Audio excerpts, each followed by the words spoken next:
दोस्तों yes bank की बात करें तो क्या यस बैंक आने वाले समय में अपनी पुरानी हाई को टच कर सकता है? क्या ये 400 तक जा सकता है? तो यहाँ पे मार्केट एक्सपर्ट प्रकाश गाबा की तरफ से यस बैंक को लेकर कुछ टारगेट दिए गए। उनके हिसाब से आने वाले समय यस बैंक शानदार प्रदर्शन कर सकता है और इस लेवल से 5 गुना बढ़ सकता है।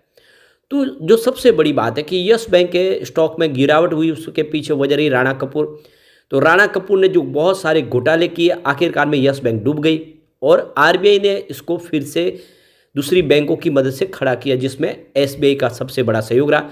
अभी भी वो बड़ी बैंक जो है इनके साथ बनी हुई है, उन्होंने अपनी होल्डिंग नहीं बेची है, चाहे एसबीआई हो या फिर आईसीआईसीआई बैंक हो या फिर दूसरी बैंक जिनका निवेश बना हुआ है। यानी उनको भरोसा है कि यस बैंक फिर से शानदार प्रदर्शन करते हुए दिखाई दे सकते हैं और ये साबित भी हुआ, इन्होंने अपने एनपीए से छुटकारा पा लिया है और डिजिटल ट्रांजैक्शन में तो इसने एक नया रिकॉर्ड बनाया है। हर 3 ट्रांजैक्शन जो यूपीआई के माध्यम से, उसमें से एक यस बैंक के माध्यम से होता है। ये बहुत बड़ा अचीवमेंट है सिर्फ 3-4 सालों में, 2020 के बाद। तो क्या यस बैंक आने वाले इसमें शानदार प्रदर्शन कर सकता है? यहाँ पे आरबीआई की तरफ से भी एक बड़ी अपडेट निकल के आ रही है, जिसको इस वीडियो के माध्यम से डिस्कस करेंगे। और क्या यस बैंक में ये निवेश का बिल्कुल सही मौका है? क्या यह हमें एक अच्छा रिटर्न दे सकता है? लेकिन फ्रेंड, उससे पहले अगर आप पहली बार हमारे चैनल पे आए तो चैनल को सब्सक्राइब कर दीजिए, एक बेल आइकॉन दबा दीजिए ताकि जब भी नया वीडियो बने पहला नोटिफिकेशन आपको मिले। वीडियो पसंद आए तो लाइक से जरूर कीजिए। चलो फ्रेंड्स, वीडियो स्टार्ट करते हैं। मैं हूँ आपका दोस्त एसबी दवे और हमारे अपने चैनल ऑनलाइन कमाई में आपका बहुत बहुत स्वागत है। सबसे पहले अगर हम बाजार की बात करें तो बीएसई सेंसेक्स 71,106 के स्तर पर क्लोजिंग दी थी फ्राइडे के दिन। 241 पॉइंट की तेजी थी, तो बाजार में तो तेजी ठीक ठाक थी। यानी एक तरह से देखें तो फिर से इसने 71,000 के स्तर को छुआ और उसको क्रॉस भी किया, लेकिन ये तेजी सिर्फ बीएसई सेंसेक्स में थी। निफ्टी बैंक में गिरावट हुई और वो भी काफ़ी बड़ी। 47,491 के स्तर पे 348 पॉइंट की गिरावट थी, यानी 0.73% डाउन रहा Nifty bank. Nifty private bank की बात करूँ, वहाँ पर भी बड़ी गिरावट थी। 24,485 के स्तर पे 0.67% की गिरावट थी। तो बैंकिंग सेक्टर में तो गिरावट बिल्कुल बनी हुई थी और इसका असर यहाँ पे यस बैंक में भी देखने को मिला। अब ये जो गिरावट और इसके पीछे वजह एफआई है। एफआई पिछले 4-5 ट्रेडिंग सेशन से बहुत तेजी से बिकवाली शुरू कर चुके। अब आप देखो कि 15 दिसंबर तक तो वो काफ़ी अच्छे खरीदारी कर रहे थे। उन्होंने 9,239 करोड़ की भारी भरकम खरीदारी भी की थी, लेकिन 18 दिसंबर को उन्होंने 33 करोड़ की बिकवाली की, जो 19 दिसंबर को बढ़ के 601 करोड़ तक पहुंच गई। और 20 दिसंबर आते थे ये 1322 करोड़ का उन्होंने माल बेचा और 21 दिसंबर को 1636 करोड़ की बिकवाली कर दी। 22 दिसंबर को तो उन्होंने 2828 करोड़ की बड़ी बिकवाली की। लगातार ये आंकड़ा बढ़ रहा है और इसी वजह से देखें तो ये माहौल निगेटिव बना। वैसे उन्होंने काफ़ी अच्छी खरीदारी की थी पिछले दिनों, लेकिन अब जैसे कि ये एंड आया साल का और इस समय वो वेकेशन पे चले जाते और ज़्यादा करके अपनी होल्डिंग इस समय बेच देते, आने वाले समय फिर से नए साल में खरीदारी करते। इस वजह से भी यहाँ पे एफआई की बिकवाली देखने को मिल रही है और इस वजह से बाजार थोड़ा सा दबाव में। वैसे डीआई जो हमारे बड़े फंड हाउस है, उन्होंने बाजार को संभाला हुआ। उन्होंने 22 दिसंबर को भी 2,166 करोड़ का नया इन्वेस्टमेंट किया है और वो लगातार 18 दिसंबर से ही जब एफआई बेचने लगे उन्होंने खरीदारी शुरू की है और इसी वजह से बाजार को थोड़ा सा बैलेंस तो मिला है। यस बैंक की बात करें, क्लोजिंग 21.05 पर रही, जहाँ पे 0.47% की गिरावट देखने को मिली। तो ये जो गिरावट है यस बैंक की, ये निफ्टी बैंक और निफ्टी प्राइवेट बैंक के मुकाबले तो कम ही है। इसका मतलब ये है कि स्टॉक इस लेवल पे काफ़ी मजबूत है और अच्छे बड़े वॉल्यूम के साथ में कामकाज भी हो रहा है। और ये समझ सकते हो कि स्टॉक इस समय 20 को क्रॉस कर चुका है, तो थोड़ा मजबूत लग भी रहा है। अब इसकी परफॉर्मेंस अगर आप देखें तो 18 दिसंबर को स्टॉक 22.80 के आसपास पहुंच गया था 3.9% की शानदार तेजी के साथ। फिर 19 दिसंबर को स्टॉक में गिरावट हुई, 22.15 के आसपास आ गया, 2.3% की प्रॉफिट बुकिंग से गिरावट हुई। और 20 दिसंबर को जब मार्केट पूरी तरह से बाजार में भयंकर गिरावट हुई तो यह भी स्टॉक 20.50 पे आ गया, 7.4% की बड़ी गिरावट हुई। लेकिन 21 दिसंबर को इसमें फिर से रिकवरी हुई, 21.15 के आसपास है, जहाँ पे 3.2% की तेजी देखने को मिली। और 22 दिसंबर को मामूली सी गिरावट है। ओवरऑल देखें तो स्टॉक तेजी से आगे बढ़ने को तैयार है। तो अब जो मार्केट एक्सपर्ट के हिसाब से देखें तो ये स्टॉक आने वाले समय एक अच्छा रिटर्न दे सकता है। इस समय 20 के आसपास है, क्या ये 5 गुना रिटर्न दे सकता है? तो जो मार्केट एक्सपर्ट है प्रकाश गांबा, उनका कहना है कि अगर आप लंबी अवधि के लिए इसको होल्ड करते हो तो आपको ये अच्छा रिटर्न दे सकता है। तो जो सबसे बड़ी बात है कि यस बैंक को लेकर बहुत सारे ब्रोकरेज है जो लगातार निगेटिव बने हुए, उनकी तरफ से ऐसे ही आते कि ये सेल होगा।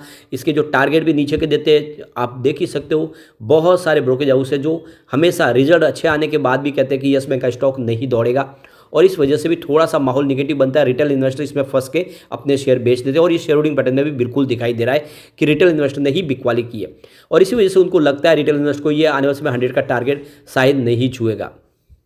लेकिन अब देख सकते हो कि प्रकाश गाबा की तरफ से कहा गया कि अगर आप इसको 5 साल होल्ड कर ले स्टॉक को तो ये आराम से 100 का टारगेट दिखा सकता है, यानी आने वाले समय आपको ये 5 गुना रिटर्न दे सकता है। अब अगर इसको लंबी अवधि के लिए आप होल्ड करके रख ले तो। वैसे स्टॉक 400 के आसपास हुआ करता है, वहाँ से जब गिरना शुरू तो 12 रुपये तक आया और इसके बाद में इसने अच्छा प्रदर्शन करना शुरू भी किया। 6 महीने में ही देखें तो इसने 30% का शानदार रिटर्न दिया है।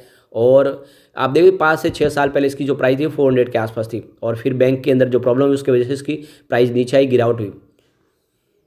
प्रकाश गब्बा का कहना है कि यह यस बैंक के शेयर में फिलहाल बेस बन रहा है, कई बार किसी शेयर को बेस बनाने में लंबा वक्त लग जाता है। उन्होंने कहा कि अगर ये शेयर 29 के स्तर को क्रॉस कर लेता तो फिर समझ जाए हम लेंगे कि ये इसने बॉटम आउट कर लिया है और फिर तेज़ी के साथ आगे बढ़ेगा और फिर ये आने वाले समय में हमें 100 का टारगेट दिखा सकता है। तो कुल मिला के निवेश की सलाह है प्रकाश गब्बा की तरफ से। अब एक बड़ी अपडेट निकल कर आ रही है बैंकों की तरफ से। रिजर्व बैंक ऑफ इंडिया ने यहाँ पे एक बड़ा फैसला किया है। कुछ इलीगल फॉरेक्स ट्रेडिंग हो रही है, यहाँ पे पूरा जो मामला पकड़ा गया है ये कलकत्ता से, जिसने जो एक इन्वेस्टर जिसने करीब 180 बैंकों में अलग अलग अकाउंट खोल के उन बैंकिंग अकाउंट के माध्यम से बहुत सारा फ्रॉड किया, करीब 120 करोड़ का फॉरेक्स ट्रेडिंग का फ्रॉड किया है। इसी को लेकर अब जिस तरह से मिस यूज हो रहा है बैंकों का, एक नए रूल्स को बनाने की जरूरत है। तो आरबीआई ने यहाँ पे देख दो कि अलग अलग बैंकों से बातचीत शुरू की है, साथ में सरकार से बातचीत करें ताकि इसके लिए कोई एक आप देखें तो कोई तरीका तैयार किया जाए, कुछ मैकेनिज्म तैयार किया जाए जिससे इस तरह से जो इलीगल तरीके से फॉरेक्स ट्रेडिंग करते हैं उसको रोका जाए और जो बहुत भारी भरकम नुकसान है उसको किस तरह से अलग तरीके से इसको रोके। तो अलग अलग कंपनियां बना के, डमी कंपनियां बना के बैंकों में अकाउंट खोल के ये बहुत बड़ा एक देश को एक आप सुरक्षा में भी ये तो एक तरह से खतरा ही है। और इसीलिए फॉरेक्स ट्रेडिंग में जो इलीगल तरीके से ये अकाउंट है उनको किस तरह से रोकना है, इसके लिए क्या करना चाहिए, उसके ऊपर आरबीआई ने यहाँ पे कदम उठाने शुरू कर दिए ताकि आने वाले समय बैंकों का इस्तेमाल इस तरह से गलत तरीके से, इलीगल तरीके से फॉरेक्स ट्रेडिंग के लिए न किया जाए। और इसी को लेकर यहाँ पे बड़ी एक यहाँ पे संभावना बनने लगी है जो आने वाले समय बैंकिंग सिस्टम को मजबूत करेगा।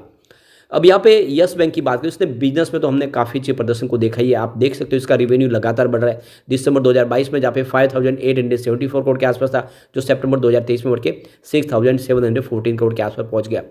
अगर बात करें प्रॉफिट की तो दिसंबर 2022 में मात्र 55 करोड़ के आसपास प्रॉफिट था, जो सितंबर 2023 में बढ़ के 229 करोड़ तक पहुँच गया। अब यहाँ पे इसका EPS भी बढ़ा है, 0.02 रुपीज़ था दिसंबर में, जो इस समय 0.08 रुपीज़ हुआ है। इसके अलावा इसका जो NPA भी कम हुआ है, 2.02% NPA था दिसंबर 2022 में, इस समय देखें तो वो 2% के आसपास है। इसके अलावा इसका नेट NPA भी कम हुआ है, 1.03% था दिसंबर 2022 में, जो इस समय 0.90% के आसपास, यानी 1% से भी नीचे आ गया इनका नेट NPA। और ये एक मजबूती का सबूत है कि येस बैंक वाकई में आने वाले समय आपको बेहतर रिटर्न दे सकती है। अब यहाँ पे अगर हम शेयर होल्डिंग पैटर्न की बात करें तो मार्च 2023 में FI के पास 23.10% की होल्डिंग थी, जो जून में बढ़ा के उन्होंने 23.79% किया, इस समय 23.39% के आसपास है। तो जून के मुकाबले होल्डिंग थोड़ी सी कम जरूर हुई है, लेकिन मार्च के मुकाबले अभी भी अच्छी खासी होल्डिंग FI की बनी हुई है और FI का भारी भरकम निवेश है। SBI की बात अगर करें तो 37.77% की होल्डिंग थी मार्च में, जो जून में घट के 37.72% हो गई, लेकिन इस बार सितंबर में 40.68% की जबरदस्त होल्डिंग बढ़ चुकी है। यानी DI ने भारी भरकम निवेश किया सितंबर में, DI ने भरोसा कर लिया, यानी जो इंडिया के जो बड़े फंड हाउस है वो इस समय यस बैंक के ऊपर भरोसा पूरा करे। गवर्नमेंट की अलग से यहाँ पे 0.01% की होल्डिंग है। अब यहाँ पे जनरल पब्लिक की होल्डिंग जबरदस्त घटी है। आप देखो कि 39.10% की होल्डिंग थी मार्च में, घट के जून में ये 38.47% के आसपास आ गई और सितंबर आते ये 35.90% पे आ गई है।